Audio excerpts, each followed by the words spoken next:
নমস্কার। আজ একটি বার্তা দেব, যে বার্তাটি শুধুমাত্র পাল পরিবারের উদ্দেশ্যে। এই পাল পরিবারের তপন এতটা ডেসপারেট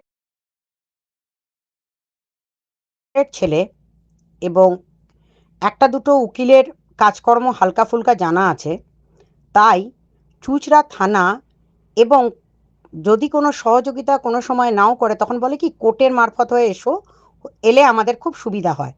কারণ সবসময় থানার দিকে আঙুল তোলা হচ্ছে না, যে আপনি এত কেস কেন দিচ্ছেন। তখন কিন্তু থানা বলবে আপনি কোর্টের মারফত হয়ে আসুন। যার জন্য একটি উকিলের ছত্রছায়ায় থেকে বারবার 156 ক্লজ 3-তে ওর নামে কেস করতে এরা এক্সপার্ট। সব থেকে বড় কথা, এরা হচ্ছে শ্লীলতাহানি কেস দেবার মাস্টার। এই মা আর মেয়ে এতটা অতীব জঘন্য ক্যারেক্টারের, এদের কাজই হচ্ছে এই পিঙ্কি আর তার মেয়ে রিমি, এদের কাজই হচ্ছে লোকের নামে যখন তখন শ্লীলতাহানি কেস দেয়া। মানে ওদের এত শ্লীলতা যে যে কেউ যখন তখন পারে ওদের হানি করে ছাড়ে। ঠিক আছে, তার মধ্যে প্রকৃষ্ট উদাহরণ যে ছেলেটি, সেটা তার ভিডিও দেখলেই আপনি প্রমাণ পাবেন, যে তাকে মেরে তার হাত পা ভেঙে দেয় এবং প্রায় রক্তারক্তি করে দেয়। তার নাম অনেকে কোঁকড়া কোঁকড়া করে ডাকেন, তার সমস্ত ডিটেলস আমার কাছে এসছে। ঠিক আছে, আর একটা হচ্ছে এই লাইফস্টাইল। হ্যাঁ, আপনাদের পি দিয়ে নাম দেখবেন, তারও বরকে, অর্থাৎ তার নিজের ভাই, ভাইয়ের বউ, সকলে নাকি শ্লীলতাহানি করতে গেছিল, তাদের বাড়ির সামনে মারামারি। এখন এই জিনিসটা যদি দীর্ঘদিন চলতে থাকে, আরও অনেকের নামে শ্লীলতাহানি কেস আছে, সব বার করছি আমরা একের পর এক। এদের দিকে তাকান কেন, এদের ভিডিও দেখেন কেন, আমি পাবলিককে বুঝতে পারি না। এদের মধ্যে কি দেখেন আপনারা? দেখেছেন এদেরকে কাছ থেকে? এদেরকে কাছ থেকে আপনারা দেখেছেন? এদের ক্যারেক্টারটাই হচ্ছে মিথ্যা মামলা দেয়া, লোকের নামে নিজেরা কন্ট্রোভার্সি করবেন, নিজেরা গন্দেগি ছড়াবে পরিবেশে, আর সকলের নামে মিথ্যা শ্লীলতাহানি মামলা করে বেড়াবে, এই তিনজন মিলে। এবং এই পরিবারটাকে আপনাদের বয়কট করা উচিত। এদের যারা যারা সাবস্ক্রাইবার আছে তাদেরকে বলবো, এই ছাপড়িদেরকে দেখার থেকে ভালো কথা হবে আপনারা নিজস্ব চ্যানেল খুলে নিজেদের ক্রিয়েটিভিটি দেখান। এদেরকে অন্তত দেখবেন না, এরা সমাজে কিচ্ছু দিতে দিতে আসেনি।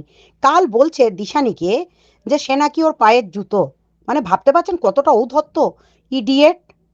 হ্যাঁ, এটা পায়ের জুতো, মানে এতটা হিংসা দিশানির প্রতি। দিশানির নখের যোগ্য হবার যোগ্যতা নেই এই মেয়েটির।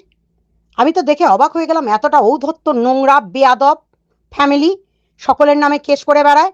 একদম দেখবেন না এদেরকে। এবং এদের এতটা সাহস, এক টানা দীর্ঘ কন্ট্রোভার্সি করেই চলেছে। আমি সকলের উদ্দেশ্যে একটা বার্তা দিচ্ছি, যারা যারা আপনারা এই পাল পরিবারের বিরুদ্ধে কমপ্লেন জমা করতে চান, তারা আমার 9007568666 এই নাম্বারে একটা শুধু, মাননীয় ম্যাডাম আমি চাই যে এই পাল পরিবারের বিরুদ্ধে কেস হোক আমার ফোন নাম্বারেই বা আমার আধার কার্ড নাম্বারেই, এই দিয়ে একটা চিঠি লিখে বা একটা হোয়াটসঅ্যাপ করে আমাকে অবিলম্বে জানান।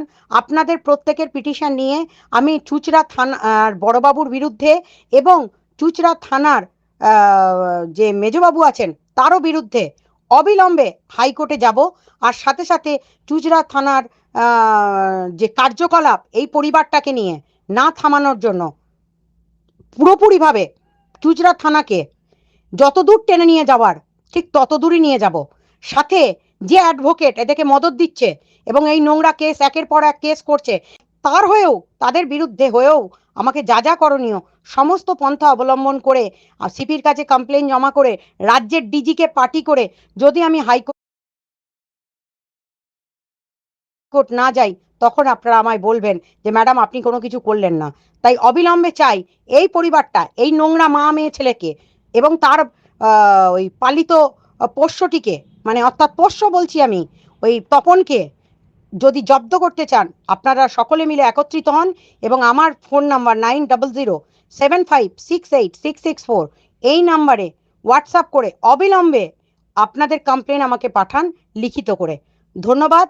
আর অবিলম্বে যদি এই পরিবার কারোর নামে আরও কেস দিয়ে থাকে, আমি যদিও 7টা কেস পেয়েছি, যদি আপনারা আপনারা কেস খেয়ে থাকেন তাহলে অবিলম্বে আমার হোয়াটসঅ্যাপে জানাবেন যে আমিও কেস খেয়েছি, সেই কেসটাকেও আমাদেরকে ট্যাগ করতে হবে।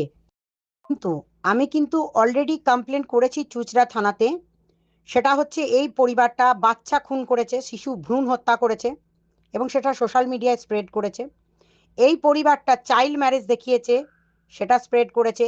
এই পরিবারটা ড্রাগ অ্যাডিক্টেড, সেটা স্প্রেড করেছে। এই পরিবারটা যে নিজেদের ঘরের মধ্যে মদ মাংস এবং সিগারেট নানা রকম জাতীয় অ্যালকোহলিক জাতীয় দ্রব্য নিয়ে এসে বাড়ির মধ্যে ফুর্তি কারখানা খুলে রাখে, সেটাও স্প্রেড করেছে। এই পরিবারের মানে আরও অনেক অনেক কেচ্ছা সামনে আনবো। মানে যা সমস্ত কমপ্লেন পেয়েছি আর যা সমস্ত প্রমাণ পেয়েছি তার সম্পূর্ণ চুঁচড়া থানাকে জানানো হয়েছে। সুতরাং এখন আমি সম্পূর্ণটা মুখ খুলবো না, যেহেতু এটা আইনি প্রক্রিয়ার মধ্যে ফেলেছি। এখনো শুরু করেনি চুঁচড়া থানা, কেন আমি বুঝতে পারছি না। যদি না করে, আবারও বলছি, চুঁচড়া থানার বড়বাবুকে সতর্ক করলাম, যদি উনি সাবধান হয়ে গিয়ে এগুলোকে অবিলম্বে বন্ধ না করেন, তাহলে চুঁচড়া থানার বড়বাবুর এর মধ্যে কি উদ্দেশ্য আছে সেটাও আমাদেরকে জানতে হবে এবং অবিলম্বে আমি এটার জন্য হাইকোর্ট যাব। কাল ঔদ্ধত্যের কোন লেভেলে পৌঁছেছে এই মা মেয়ে, এদেরকে বুঝিয়ে দিতে হবে যে অশিক্ষা কুশিক্ষায় ভর্তি অর্ধশিক্ষিত গর্ধবগুলোকে মানে সম্পূর্ণরূপে শিক্ষা দেওয়ার জন্য সমাজের মানুষ যদি এগিয়ে না আসেন, তাহলে কিন্তু বুঝবো যে আপনারাও চাইছেন না যে এই পরিবারটা শাস্তি হোক। যদি সত্যি এদের শাস্তি দিতে চান এবং এদের এই নোংরা কেচ্ছাকলাপ বিক্রি করে রোজগার করার পন্থা যদি আপনারা বন্ধ না করেন, তাহলে আপনাদের প্রতিও ভিউয়ার্স আমার প্রচণ্ড প্রচণ্ড রাগ হবে। এবং সবথেকে বড় কথা হচ্ছে, যারা আরও অনেক ক্রিয়েটিভিটি দেখাচ্ছেন, যারা সত্যি কন্ট্রোভার্সি ভালো করছেন, যারা সত্যি করে মানুষকে নিয়ে কাজ করতে চাইছেন, তাদের ভিউয়ার্স হন, তাদের কাছ থেকে কিছু শিখুন। এদেরকে দেখতে এসে আপনারা কি দেখছেন সমাজে, এই জিনিসগুলো তারা স্প্রেড করে চলেছে আর সেইগুলোকে আপনারা বাহবা দিচ্ছেন, সাবাসি দিচ্ছেন। লজ্জা লাগছে যে এদের এই কোয়ালিটি দেখবেন পাড়ার রকে রকে যেগুলো ড্যান্স করে বেড়ায় তাদের কাছে আরও ভালো পাবেন, দেখবেন আরও বেশি তাদের মধ্যে কোয়ালিটি আছে। এদের মা মেয়ের মধ্যে কি দেখতে পান আপনারা আমি বুঝতে পারি না। তাই অবিলম্বে এই পরিবারটাকে বয়কটের ডাক দিন সোশ্যাল মিডিয়ায় এবং একত্রিত হয়ে আমাকে প্লিজ দয়া করে আপনারা একটা করে লিখিত কাগজ, সাথে একটি করে আধার কার্ড যদি পান আমাকে পাঠান, বা আপনার যে কোনো একটা আইডি কার্ড আমাকে পাঠান। আর যদি আইডি কার্ড নাও দিতে চান, আপনার ফোন নাম্বার দিন এবং আপনি যে সত্যি আপনার অরিজিনালি মেল আইডি থেকে আমাকে যদি মেল করতে চান, তাহলে আমার মেল আইডিটাও এই ওপরে মানে পোস্টের ওপরে ট্যাগ করা থাকবে, সেটাতেই আপনারা মেল করবেন, প্লাস ফোন নাম্বারটা ও দেওয়া থাকবে। সেই ফোন নাম্বারে আপনারা আমাকে এসএমএস করে জানাবেন।